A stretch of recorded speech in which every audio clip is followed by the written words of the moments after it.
Hello, everyone. I'm Brainerd Carey, and I'm really excited to be doing this presentation on grants for artists. Really excited that it looks like there's so many of you on board here. So let's get started. I'm going to jump right into it. What I want to say first is if you have other browsers open or mail, close all those down, close other tabs, and you'll have a better reception. You'll hear my voice better, and you'll also see all the images better that I'm showing. And if you want to take notes, take notes. I do offer support at the end. You can work with me or continue your education. But I'm going to teach you a lot tonight that's going to help you apply for grants. So if you can, shut down all other browsers, turn off your mail, and if you want to take notes. So here we go. We're going to be talking essentially about grants for artists. Artists could mean visual artists. It could also mean musicians, performing artists. It could also mean artists in Europe, Asia. I'm in the United States. I'm in New York, and I'm talking from that position, but many of the artists that I've worked with are from all over the world. So what we're going to talk about today is I'm going to introduce things, which is what I'm doing now. We're going to talk about types of grants, how to research them, grant writing, how to pursue it, strategies for getting more. I'm going to talk specifically about the Guggenheim grant and also editing. The Guggenheim grant, I've worked with people who have won. Here's a letter from a woman who won it, $40,000. We'll get back to talking about her a little bit at the end, but here's just so you guys know this is all real. This is about, receiving cash. This is a woman who got $40,000 of the Guggenheim grant. It was her third time applying for it. I helped her through a class, and she won it. That doesn't always happen, but I've seen a winning grant, so that's kind of exciting. But let me just tell you who I am to get into this. Since 2002, I began a very serious and nearly desperate search for a grant, a grants, gallery, museum show, and a way to survive as an artist. I wanted to find a sustainable way to continue to live as an artist. And within a year of that, partly because I had a kid and I was really motivated, I was getting grants, exhibitions, patrons. I was learning a lot, and I still am. But I didn't start off that way. I graduated college with a BFA, struggled in Rhode Island, then in New York City to understand the world, the art world, really. I figured out some things, and eventually I got into major museum shows like the Whitney Museum Biennial and other biennials. I began winning grants, getting patrons, more things happening. But then I began interviewing people also in the art world for Yale Radio. I founded the interview program at Yale University, The Lives of the Artists. I also founded the online school for the artists, Praxis Center for Aesthetic Studies. I've written 5 books, and I interview professionals from the art world every week. I mention this because though I was asking all these questions, when I began talking to all kinds of people and writing about it, I learned much more. So Yale University Radio is kind of special. I started a talk show there on their student-run radio, and I've interviewed over 700 people so far. And these are major artists, minor artists, artists you've never heard of, curators, museum directors, writers, critics. I talked to all of them about how they're managing their careers, what it is that their career is, and and they teach me so much. I ask how they're doing it, and this is partly what I draw from. Many of them survive off grants, and grants is a big part of their life. But essentially, I've learned a tremendous amount from this international group. There are people from Eastern Europe, a lot from the United States, Canada, the UK, Asia, all over the place. I'm always drawing information that I hear from these interviews, and that's partly where you're getting information from me. I draw from those. The 4 books I wrote on how I manage my own career in the arts, as well as how countless others, artists and curators manage their careers, is also where I'm coming from. And those books pull from the interviews. Those books are used in universities also around the world to teach classes in professional development for artists, which is a growing world. So these are the books I wrote. That pamphlet, How I Got into the Whitney Biennial, is one you'll get just for listening through this webinar. Making It in the Art World was one of the first books I wrote. That's the one that's used as a syllabus in colleges around the country, around the world. new markets for artists is one that is also new for for me. I mean, that book was written in uh, to talk about different ways of funding online, and the most recent one is The Art World Demystified. That book was written more recently, and that has a lot of interviews in it. As an artist who works with my wife, I also wrote two books, School of Wishing and Art of Hugging, that came out of our practice. But obviously, I write a lot. Um, so let's jump right into getting grants. Here's the time to really take careful notice of what's going on here, what I'm saying, because this is going to be important. There's different types of grants, okay? There's individual grants, there's organization grants, and there's fiscal sponsorship, which is an important aspect of grants. So for individual grants, that's the simplest, right? That simply means that there's a grant that's available for individuals. That's money directly to individuals. It's really that simple. Um, then there's organization grants, which is actually the bulk of what there is out there. There's quite a lot of individual grants. The Guggenheim is one. They give money directly to an individual artist.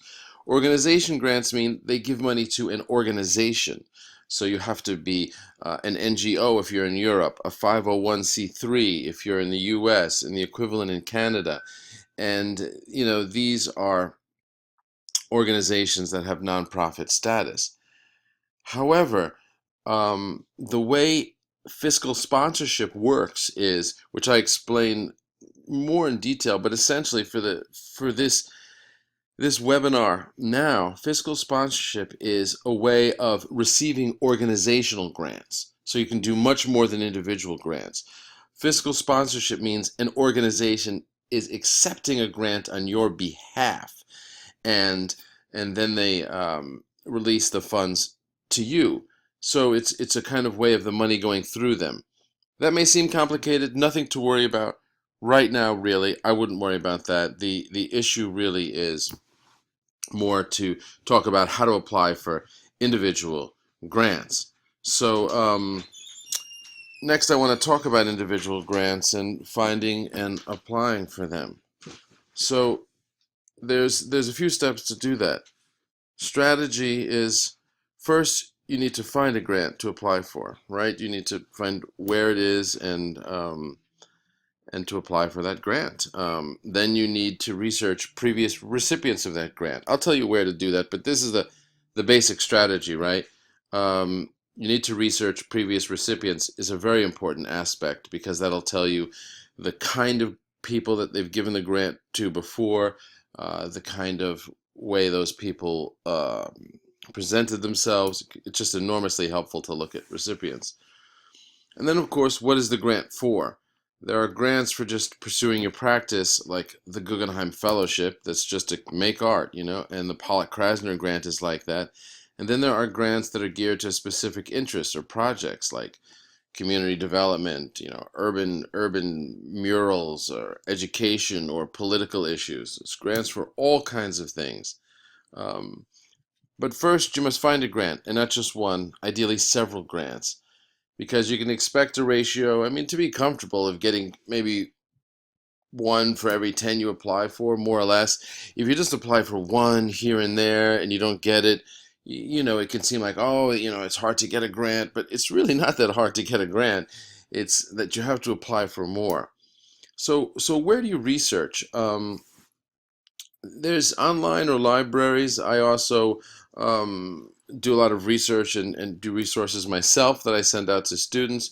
But the first place to research is your local library if you have a good one. You can also use many online resources as well as libraries in major city. In New York City, there's the Foundation Center. You can use this all over the place, though. The Foundation Center is right here, and it's a wonderful place to go to that will really help you with they're a library essentially with finding grants, but you can go to them online as well.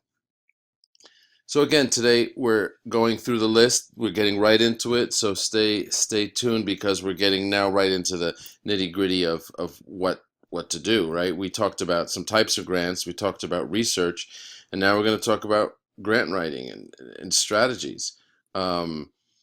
So the beginning is organizing your deadlines, right? This is enormously important. The next step after you find 10 or more grants to apply for is to organize them by deadline in your calendar or phone calendar. List all the deadlines on your calendar and use reminders. This is what I do. This is how I get organized for 2 weeks before the deadline. So, on your iPhone calendar, whatever it is, you have the deadline, which is May 30th, and then you set a reminder for 2 weeks before that, and 1 week before that, and one day before that. That's how I organize. And then at the 2 week reminder, you begin. You first read the entire application from beginning to end without filling out anything. This is usually where everybody goes wrong. It seems simple, but usually people just start reading and they want to start filling it out. Really important, just like instructions to assemble furniture, read the entire application. Then begin working on it. Take it one section at a time. Now, I want to talk about your writing because already you might be thinking, can I hire someone to do that? Can you hire me to do that? And you can't hire me to do that. I teach classes, but I don't actually write for you. So, your writing versus a paid writer. What I want to say about that is only you can articulate the passion of your idea, right?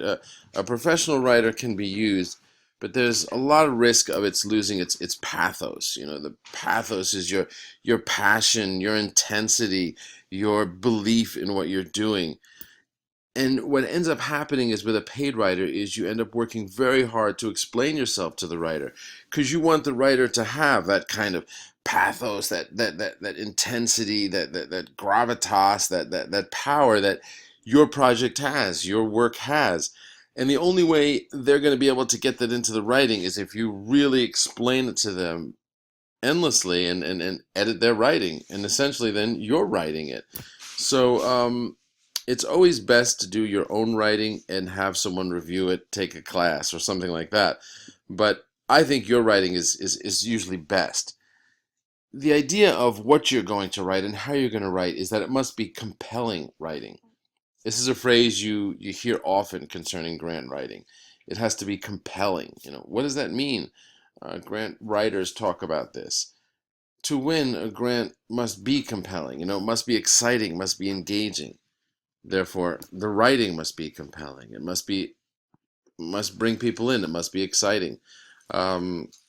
I help with that, and I talk a lot about that in my classes. But to be clear, what that means is it's essentially writing that engages the reader, that makes whatever you're doing sound exciting, as opposed to it being kind of boring or dry. So then there's guideline questions, right? You're going to be working on the grant and you run into issues. There's questions when you're filling out the grant. Maybe your medium isn't listed or you aren't sure what they want to see in the artist statement they're asking for. Always email and ideally call the foundation. Whether it's the Guggenheim or any other foundation, they usually have a number you can call or at the very least an email.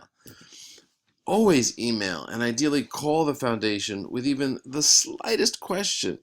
Their job is literally to answer your questions. It's not like the IRS or something where it's going to take forever to get to them. All of these places are designed to give out money and serve the public. So the fact is that most people don't apply for grants. It's not like all granting agencies are overwhelmed. They're actually not. Most people hesitate to apply for grants. The Guggenheim has a total of, I think, 800 people applying in the arts. That's out of the whole U.S. and Canada.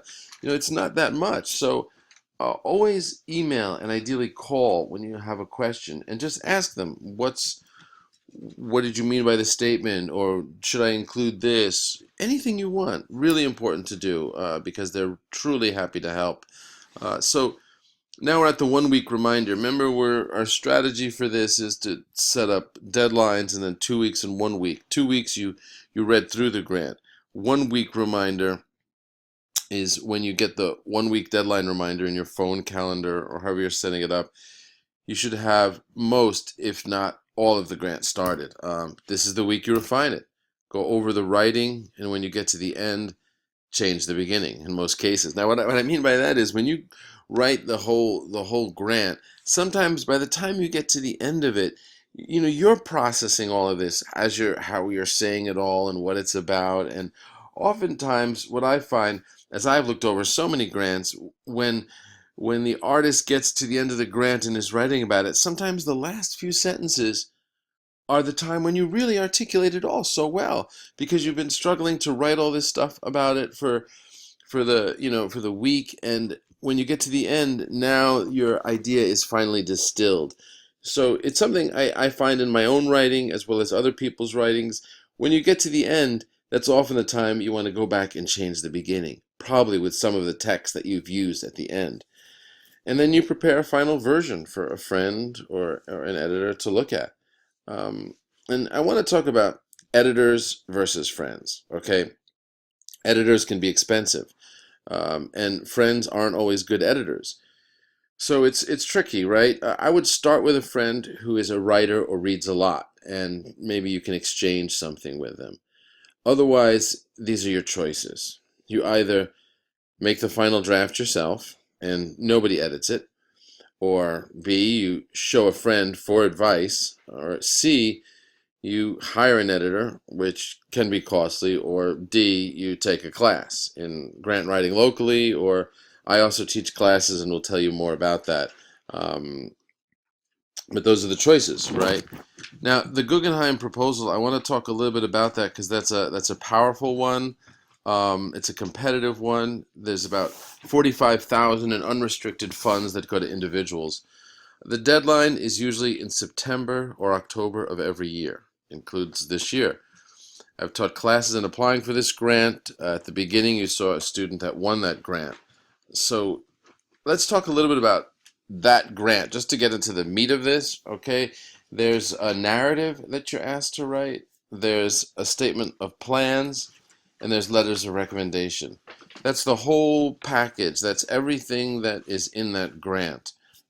So there's these three elements, and I'm going to go over these three elements and talk about how to approach them, because this is usually where mistakes are made. And the grant's competitive enough. This is probably one of the most competitive grants, so that's and most intimidating. So that's why I'm using this as an example, and also because I've seen students win with this grant that have been through my classes. So the narrative. Let's talk about that, because what often happens is you fill out a grant and you actually interpret one of the instructions incorrectly. And when that happens, you then have a problem because even if your work is great and they like it, you've made a major mistake in how you're approaching it. So the Guggenheim narrative. This is an important aspect if you're applying this year or any year. If you've applied before, I strongly encourage you to apply again. Most people that get it have applied a few times. So the narrative is about your life. It's one of the more misunderstood parts of the grant. It's not a resume. It's not a list of achievements. It is a narrative, prose, explanation of how you came to be an artist. So you can start with high school or later in life, and you explain how one thing led to another. Mentors, major moments in your life that ended up making you the artist you are. Of course, exhibits that you have had or awards should be woven in as well. It's like an autobiography, really. So so in other words, you can say I started, painting in high school, didn't take it seriously till teacher recommended I go to college for fine art. Then I started doing sculpture. And then after a show I saw, I began making photographs of sculpture or whatever it is. And you talk about how different points in your life have been kind of incentives to explore art further. And you do that right up till today. It's kind of like an autobiography. If there's shows you have, you weave those in there. And you can imagine this piece of writing is kind of interesting to read. It's more interesting typically than a resume or a bio, right? This is kind of how you became an artist. And in doing this piece of writing, whether you get the grant or not, is always, I find, students really get into it because it kind of makes you realize why you are an artist and all the work that you've been doing. So now, the second stage of the Guggenheim is a statement of plans. The statement of plans is the most intimidating piece of writing on this particular grant. It's not a grand statement about the future. It's simply the extension of your narrative. So your narrative started from perhaps when you were in high school or younger or older to college, and it starts talking about things that have happened throughout your life. It could be, you know, anything from education you've had, books you've read, places you've traveled, traumas you've gone through, all kinds of things. It's a narrative, a kind of brief autobiography in about a page, page and a half, that outlines major events in your life that somehow turned who you were as an artist, right? That helps you as an artist. So the statement picks up at the present and projects into the future. Your narrative talked about how you began and you came up to the present. The statement of plans is, this is where I am, and most likely it's you're going to continue to do, I don't know, a series of paintings, a series of musical compositions, performances, whatever it is for the next 5 years. They want to hear what you're going to spend the money on. You don't have to have a big budget, something, huge, but just, are you going to keep making that same work? Are you doing more research in other countries to learn more about architecture because you're painting, something to do with architecture? Whatever it is, they want to hear about it. It doesn't have to be something extraordinary. It's most likely, or a big plan. They're not looking for that. They're looking for, what would you already normally do if you weren't going to get this grant? They want the grant to fund what you would normally do. So then the last thing of the Guggenheim is the recommendation letters. 3 to 4 letters should be from teachers, academics, not galleries or collectors. I talked to Edward Hirsch. He's the president of the Guggenheim, and I asked him about how the letters were written. How they were weighted. How important was that? And he said to me, well, some are these are the recommendation letters that you have to ask teachers or other people from. Again, not galleries. And he said, well, some of them are just kind of praising the artist. And he said, and others are more nuanced. And so, what does that mean, nuanced? I mean, he's a writer. All the jury on there are artists and writers. So, if a recommendation letter is more sincere and is written with some kind of authenticity, not just a cheerleader for you, but saying, getting involved in a little bit of why you do what you do, that's important. That's important.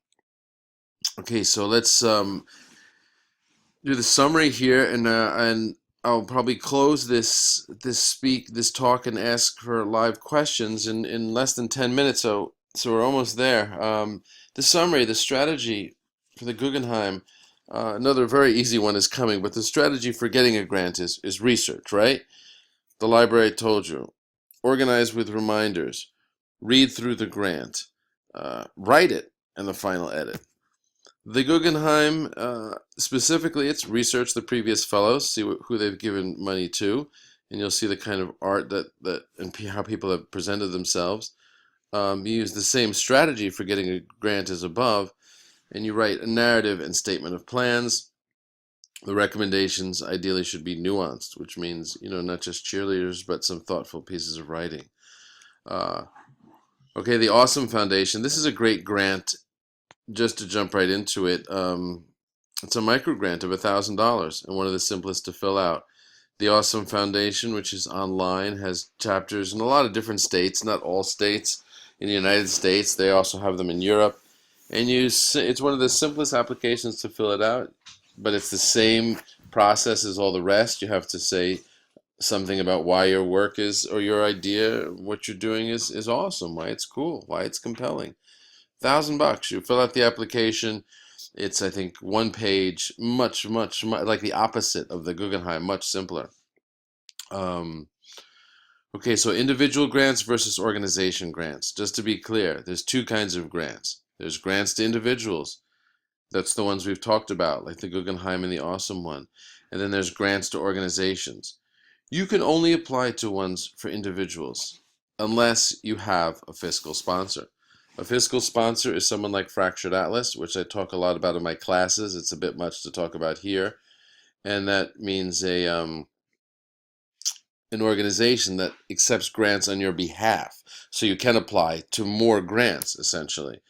For now, let's just say you're applying to grants for individuals. But if you want to apply for more grants that are available only to organizations, I'm just saying that's not a closed door for you. You can do that by getting a fiscal sponsor, which simply means an agency will accept the grant on your behalf. A fiscal sponsor in Fractured Atlas is a membership of I think it's $10 a month.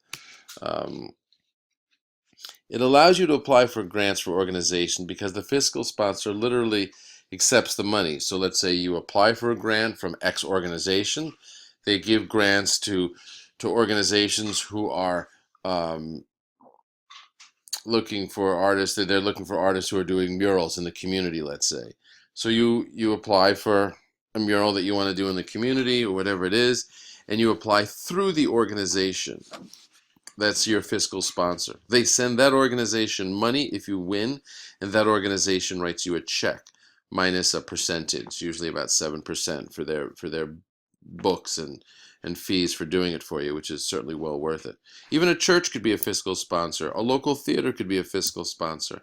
Anybody that you know that has a nonprofit could potentially be a fiscal sponsor. I'll talk about that more, but that's something that I teach in my classes.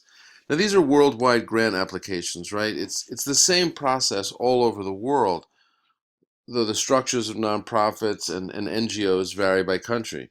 But writing and applying, very similar everywhere. Has to be clear, has to be concise, has to be compelling. So here's the potential problems that all grant recipients run into. There's essentially three problem categories.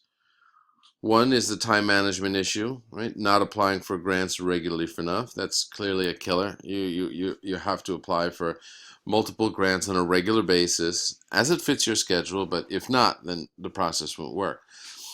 Second is not having a support or community, enormously important to keep going. And the third is fear of writing and editing. I want to talk about addressing each of those. So time management issue. To be brief, you can have a friend help you or work together or use a class of supportive peers.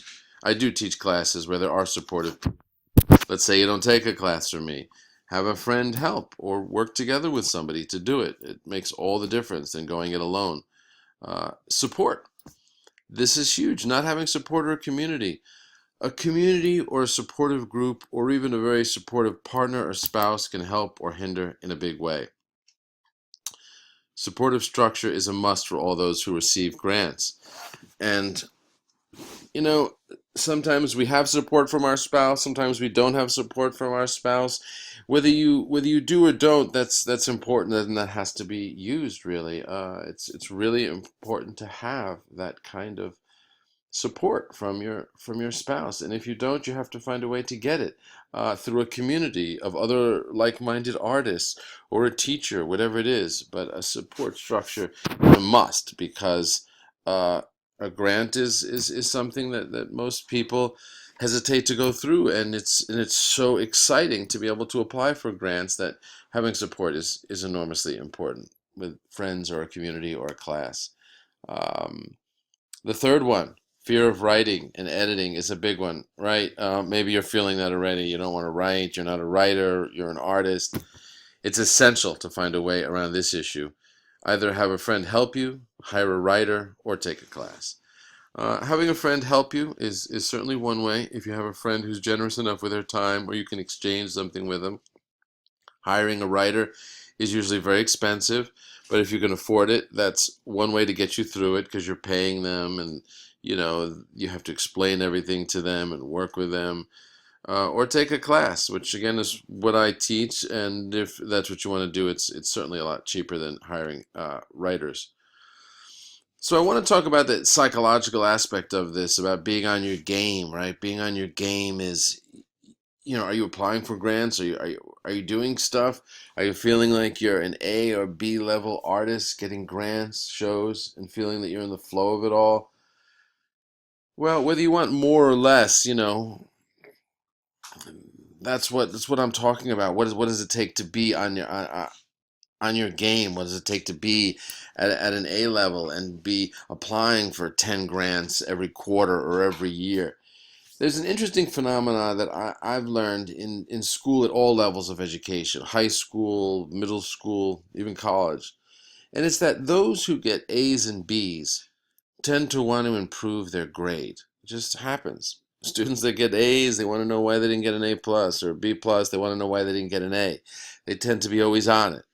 But those who get C's have much less interest. They feel too far behind or worse. And that's a phenomena that affects people in a lot of areas, a lot of fields, right? If you're at the top of your game, you're always kind of tweaking it. But if you're not, you feel like you're behind the eight ball, and it'd be hard to get there. So education and support is what moves a C to an A. Right? In my classes, which I will outline in a moment, the goal is just that. Through education and support, which includes editing, suggestions, and answering all your questions, you can move from wherever you are to a higher place.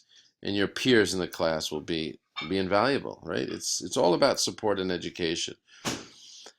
The courses I teach on grant writing, time management, getting into galleries, writing bios, statements, as well as a class on social media strategy, all of them are your toolbox to manage your career professionally. I mean, to explain, it's that you want grants and writing grants, but there's usually a bunch of other stuff that you need to support that, which is maybe your bio needs tweaking on your website. Maybe your social media needs a little help. Maybe you need more help with time management and you'd also like a gallery or something else. I teach all of these in classes. And I've outlined the grant tactics here and the writing approach, but there's obviously much more that you need, which is too much for one webinar, about all these other systems of support.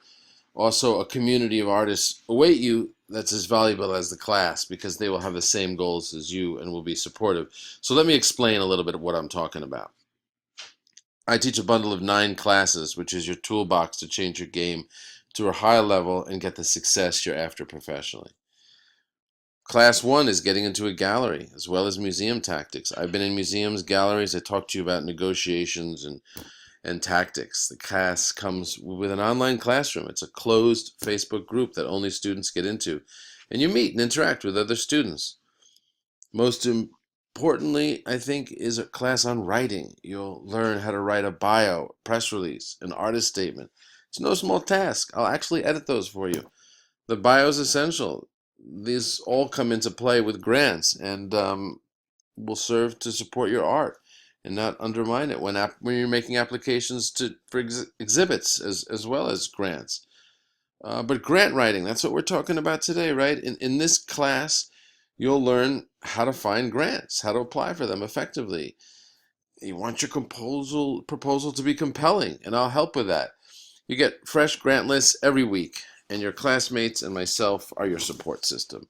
So you can rely on us, and you can rely on me to be your support system, to help push you along, to help with the deadlines because I'm sending you already, pick through grant opportunities, but there's tons more out there. So um, there's other classes that come with this bundle. There's one on social media that'll help you develop a strategy for how to get your work out there and show it off. There's a class in time management where you're going to learn all kinds of things about how to get stuff done. How do you apply to shows and grants and residencies and still have lots of time to do your art? Lots and lots of people do it, and it's just a process. Class 6 is on theory and practice. In this class, you'll learn about what artists know that are in biennials around the world and keep getting asked to do more. They're drawing from the same essential books that were given to them in Masters of Fine Art classes like the Whitney Independent Study Program.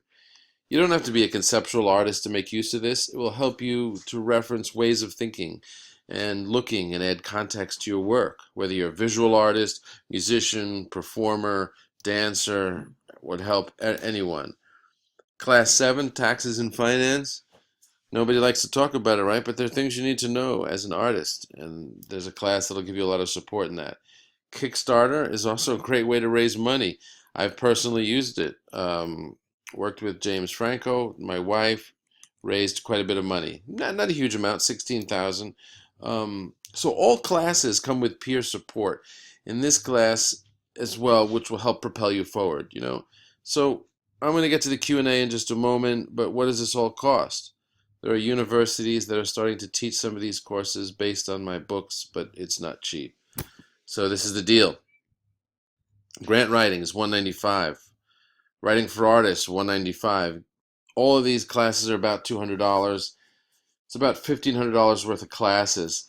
I'm starting a different system now where for just a subscription of $40 a month, you have access to all of them, right? That's a lot. So again, here's the deal. 8 classes, personal support, all online. You can start when you want. Each class has 8 weeks of learning. So you could be doing this for a few years if you want. You can do this for a month or two or a few years, whatever you want. But online class experience is what you'll get immediately. You can ask me questions and I'll give you answers and feedback on your campaigns and your everything that you're working on.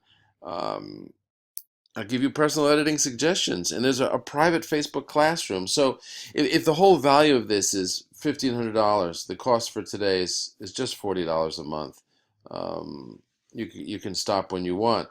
Before I get questions from you, I just want to say that if anybody of you wants to get it right now, you can go to gallerycourse.com because there's about 15 seats I have for this at the moment, and it'll be limited. You'll get a download of my book, also the Making It in the Art World, a download with a course. Gallerycourse.com is where you can get that. But keep in mind the summary of what's happening here. These are 8-week courses that you will get right away. You'll get all the courses at once, and you can take them at your own pace. But there'll be assignments at the end of each module, and you'll come to the Facebook classroom and you'll ask me questions about anything. You get all of this as well as support from me personally, you know, reacting and writing to your questions for $40 a month. It's all online. It's all self-paced. I suggest 30 minutes a week to work on this. You could work on it more. You could even work on it a little less. But 30 minutes a week, if you can squeeze that out, you'll be writing grants and moving along in all of this. You can cancel at any time. And you can always rely on my personal support. And you'll get the book that universities are using to teach professional development. So, again, what is this about? It's about grants. That winner who we talked about at the beginning got the 40,000. Here's her letter to me. Yippee! Wow! This is what you want to feel, right? I got the Guggenheim grant. I needed it last year. It was hell, and the gallery's not paying me. Many debts from that show and more. It was an artist that was struggling, and she's very complimentary, saying I was a trooper. She couldn't have gotten it together otherwise. So this is what I'm here for. Support. You know, that's what this is all about. It is about support of what you're doing. So again, don't hesitate to ask questions. And that's what we're into now. So I'll get some questions for a few minutes, and after I answer a few of your questions, you guys can continue to ask questions by text. It looks like a lot of you are starting to ask. I'll try to get to as many as I can, but if I don't get to all of them now, you can reply to any of the emails that come to you and ask your question. But let me try to get to a few right now. So Julie wants to know, what's the best place to start for getting grants? Well, the best place to start really is looking for a grant, you know, researching, as I was saying. If that's what you mean, Julie, the best place to start is to think of what you want the grant for. Is it just your practice? And if you're not sure what you want a grant for, if it's just to make more art or to make more paintings or to do a performance, then you begin going to a grant library or look over my list and pick out some grants to get. Someone else is saying, this is Todd. He wants to know how long will the courses take. Well, the subscription is $40 a month, and you can take it for as long as you like. It's like a subscription to Netflix. You know, you have a library of classes and my support. You You could take them for several months. It might take that long to go through all the classes, and you'd constantly get my support. You could also jump into grant writing right away and begin working on that, and that could be the only class you take. If you need help with time management, you can do that. You can stay for 2 or 3 months or more as you see fit, depending on how much you want to learn and how much support you'd like to continue to get. Okay, James is asking, do you have restrictions on what you can do with the Guggenheim grant? Did that woman have restrictions? Good question. When you get a grant, right? $40,000, or now the Guggenheim's, I think, about 45,000. Are there restrictions on that? There aren't restrictions on that. That is really to do what you want to do with. And ideally, that's how it should be, right? You want an unrestricted grant to do what you want with. So the answer is no, there isn't restrictions on that. And most grants have dropped restrictions. Some grants do want to see a report, a final report of what you're doing, because they want to get excited for what you did, right? For how exciting it is that you have a grant. So some ask for a final report just to see what you've done, but you don't have to do anything in particular. People are saying a lot of nice things. Thanks for the information. You guys are welcome. It's great to have you all here. I see Diane, Todd, James, Julie. Thanks, guys. And I see several of you have gotten the class already. So just to let you guys know that are still listening, it looks like 7 or 8 or 9 seats have been bought. So there's still room. There's still another 6 left if anybody wants one. And I'm going to keep answering questions for a few more minutes. So next question is, I'm a performance artist. Would this apply? Yes, it would apply. Tanya, it would apply.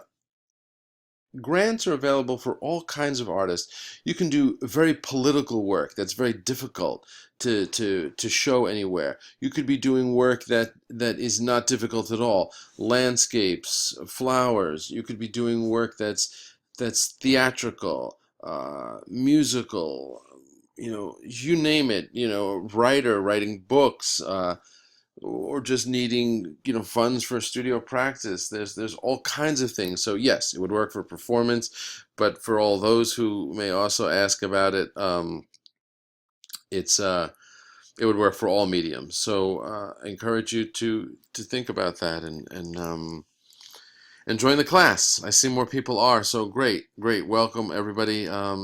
You're all writing nice things. I won't reply to all of those, but thank you for saying those nice things. And I look forward to seeing you in the class. So let's see. There's I'll take 2 more questions, and then anything else asked by using the chat feature, the text feature, and I'll try to get to as many people as I can. And again, if I can't get to you, you could reply to emails that I send you, and I'll get back to you that way. Also, there's a number of questions about.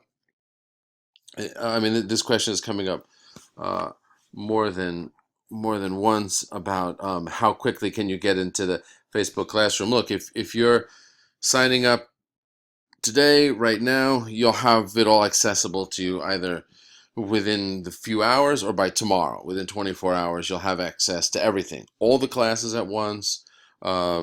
The closed Facebook Classroom where you can get my feedback immediately. You'll have access to everything within 24 hours if you sign up now. Okay, so 2 more questions. You're saying you have a gallery, you've gotten 1 grant, but lately have applied to 3 and haven't gotten any of them. Okay, well, I'm sorry to hear you didn't get the last 3. Glad you got that 1. It is a numbers game, and I guess to know why you didn't get the grants you got, I'd have to know more about just what those grants are. Sometimes it is because the grant wasn't the right fit. That's one of the reasons people don't get them. Other times it's for a different kind of reason, but mainly it's applying for more. You applied for 3. I see you're saying over the course of a year. Yeah, applying for more is important, and also applying again. Like the Whitney is a grant, not the Whitney, the Guggenheim is a grant that people have applied to multiple times before they get it. So It's important to apply multiple times with even the same application. And the last question I'll ask is, well, just saying, is there still room to get in the group? And how long will it take me to get a grant? There is still a few more seats here, so if you can sign up, you'll sign up. There should be, I'm putting up a link and a few other things right here, so you can go right to it. You can use, uh, PayPal as well. I'll put a link up here as well for PayPal because some people are asking that. So how fast can you expect to get a grant? Well, it depends how fast you apply and when the deadline is and how many you apply for. But I can tell you that if you make this a regular practice, you will find more and more success. There's a lot of grants out there. It's how filmmakers and all kinds of artists whose work can't even be sold easily create a sustainable practice by practically living off grants. If you get into the routine of applying for enough of them, you'll begin to get them. So thanks everyone. I'll continue to answer your questions by text, so don't hesitate to send a text question. And thank you all for coming on tonight and for all the nice things you're saying here at the end. I wish you all the best today. Have a great one. Take care, everyone.